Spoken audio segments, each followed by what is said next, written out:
یہ سال اگر دیکھا جائے عوام کے لیے تو بجلی کے بل خوف کی علامت بنے رہے. معاشی اعتبار سے کتنا خوفناک تھا یہ سال اور آنے والے سال سے کیا امید رکھی جائے؟ دیکھیں یہ جو سال تھا یہ سال آپ کہہ سکتے ہیں اداسیوں، لڑائیوں اور نا امیدی کا سال تھا. اور ہم جو کولیکٹیو وزڈم کا کانسیپٹ ہمارے ہاں بالکل فوت ہو گیا ہے. ہر کوئی اپنی انا میں اس طرح کھویا ہے، چاہے وہ شخص ہے، تنظیم ہے، ادارہ ہے.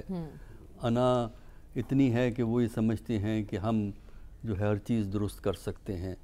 ممالک اور معاشروں میں جو اصلاح ہوتی ہے وہ ایک فرد نہیں کرتا، لیڈر ضرور ہوتا ہے وہ، لیکن ایک کولیکٹیو ایکشن ہوتا ہے، اور کولیکٹیو ایکشن کا تصور ہمارے ہاں موجود نہیں ہے. دوسرا یہ ہے کہ آج کے دور میں کسی ملک کی کامیابی کا دار و مدار اس بات پہ ہوتا ہے کہ اس ملک کے عوام کی کیا صورتحال ہے. عوام میں اگر آپ جا کے بات کریں، نا امیدی کی بات بڑی واضح طور پہ نظر آتی ہے. غیر یقینی صورتحال کے پتہ نہیں کیا ہوگا، اور کسی بھی سیاسی نظام کے لیے غیر یقینی کا ہونا کہ آپ کو پتہ نہیں کہ 2 مہینے یا 3 مہینے کے بعد کیا ہوگا.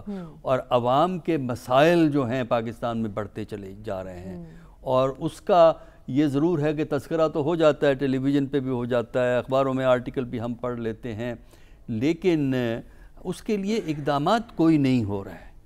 اور اس کے لیے جو ایک آپ کو تھنکنگ کی ضرورت ہے اور جو اقتصادیات کو بہتر کرنے کی ضرورت ہے، وہ اس پہ کوئی ہمیں امید نہیں نظر آتی اس سٹیج کے اوپر. اس سال کے اندر اگر آپ انڈیکیٹرز دیکھیں اور اسے ایک بین الاقوامی فریم ورک میں دیکھیں تو ہمیں یہ دیکھ کے افسوس ہوتا ہے کہ ہم لوگ کن چیزوں میں اور کن لڑائیوں میں اور کن ایشوز کے اندر پھنسے ہوئے ہیں. اور دنیا جنہوں نے آگے نکلنا ہے، جنہوں نے اپنی عوام کے مستقبل کو بہتر کیا ہے، ان کی تھنکنگ کیا ہے. آپ ویتنام کو دیکھیں جو تباہ و برباد کیا امریکہ نے، جس کے اندر بمباری کر کے. کمبوڈیا کو دیکھیں، وہاں بھی اب بھی مسائل ہیں لیکن صورتحال. ایسٹ ایشیا کے ممالک کو دیکھیں جو ہم سے پیچھے تھے، اب ہم سے آگے ہیں، ہم ان سے مدد مانگتے ہیں. ہم نے ایک سٹیج پہ ان کی مدد کی ہوئی ہے. تو سوال یہ پیدا ہوتا ہے کہ ایسا کیوں ہوا، بجائے اس کے کہ آپ اپنی انا میں کھوئے رہیں اور آپ اپنے ہمچو دیگرے نیست کے تصور میں کھوئے رہیں کہ ہم سا کوئی دنیا میں ہے نہیں. آپ یہ دیکھیں کہ یہ ملک ترقی کس طرح کر گئے. انہوں نے جن ملکوں نے ترقی کی ہے ان کی ترجیحات دیکھیے. ایک تو یہ ہے کہ علاقائی جھگڑے کم ہیں، ان علاقوں میں ہوئے ہیں. ایسٹ ایشیا میں جا کے دیکھیں علاقائی جھگڑے وہاں تھے کبھی، وہ کم ہوئے ہیں. دوسرا، ان ممالک نے عوامی فلاح، عوامی بہبود پہ پیسہ بہت خرچ کیا ہے.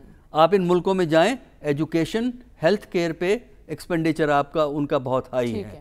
ہمارے ہاں دیکھ لیں دونوں سبجیکٹ سے 47 سے اٹھائیں، نہیں آپ کو ملتا. اور بیسک آنیسٹی ہمارے معاشرے میں نہیں ہے، اور جس معاشرے میں بیسک آنیسٹی نہ ہو وہ معاشرہ کبھی ترقی نہیں کر سکتا. لیڈرشپ کی ذمہ داریوں کی بات ہو رہی ہے ڈاکٹر صاحب، نئے سال میں ہم دیکھ سکتے ہیں کوئی کریڈیبل لیڈرشپ؟ کہاں سے لائیں گے؟ کہیں باہر سے اگر امپورٹ ہو سکتی ہے تو شاید مسئلہ حل ہو جائے.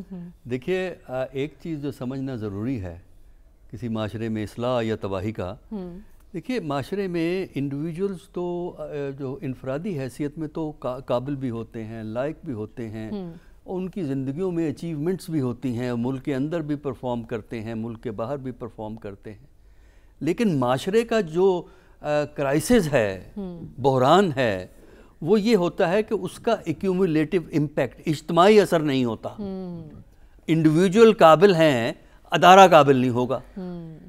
انڈیویجولی ایک شخص ایکڈیمکس میں، میڈیا میں بڑی اچیومنٹ کرتا ہے، لیکن اوورآل آپ کا ایکڈیمکس کا جو حال ہے ہمیں پتہ ہے، میڈیا کے جو مسائل ہیں وہ ہمیں پتہ ہیں. تو یہ اصل میں دیکھنے والی بات یہ ہے کہ اگر انڈیویجول لائق ہیں، ان کا کولیکٹیو امپیکٹ معاشرے پہ کیوں نہیں ہوتا. اور معاشرہ ترقی جب ہی کرتا ہے جب انڈیویجول کی کامیابی معاشرے کی کامیابی کی بنیاد بنے. ہمارے ہاں انڈیویجول کی کامیابی انڈیویجول کی کامیابی ہی رہتی ہے، معاشرے کی نہیں ہوتی. اس کی وجہ ہے، اس کی وجہ یہ ہے کہ جو پاکستان کی پہلی لیڈرشپ کامیاب ہوئی تھی، جس کا ابھی تذکرہ ہوا ہے، اس لیڈرشپ میں اور موجودہ لیڈرشپ میں بہت فرق ہے. وہ جو لیڈرشپ تھی وہ ایک لانگ پولیٹیکل سٹرگل سے چل کے پھر وہ اس مقام پہ آئے تھے کہ انہیں اقتدار ملا. قائد اعظم کا پولیٹیکل کیریئر کہاں شروع ہوا تھا؟ ان کے ساتھ جو دوسرے ساتھی تھے وہ اس زمانے میں برٹش کوئی ان کو مدد نہیں کر رہا تھا, کوئی ان کو ریاستی سپورٹ حاصل نہیں تھی. سٹرگل کر کے عوام کی مدد سے انہوں نے ایک ملک کریٹ کیا اور ملک کے ابتدائی چیلنجز میٹ کیے. آج جو ہماری لیڈرشپ, خاص کر پوسٹ 1985 جو لیڈرشپ ہے, وہ ایک بہت مختلف قسم کی لیڈرشپ ہے. اس لیڈرشپ کی وجہ سے پاکستان کے اندر ایک کولیکٹیو ڈیولپمنٹ کا کانسیپٹ ڈیولپ نہیں ہوتا, اور اس کی وجہ سے جو ہمارے سب سے بڑا چیلنج جو ہے وہ اقتصادی ہے. اور اقتصادیات میں دو چیزیں ہوتی ہیں, جلدی سے میں کر دوں. نمبر 1 اوور آل سوسائٹی کی گروتھ, اور پھر ڈسٹریبیوٹیو جسٹس, کہ اس جو ترقی ہوتی ہے اس سے فائدہ کون اٹھاتا ہے, عوام کو فائدہ ملتا ہے یا کچھ لوگ امیر ہوتے ہیں. یعنی دولت کا تفاوت اگر بڑھے گا جو پاکستان میں بڑھ رہا ہے, وہ معاشرہ ترقی نہیں کرتا. ڈاکٹر صاحب, بریک پر جانے سے پہلے سوال آپ کے لیے چھوڑ کر گئی تھی, کیا نیتن یاہو کو مخالفت کا سامنا ہے؟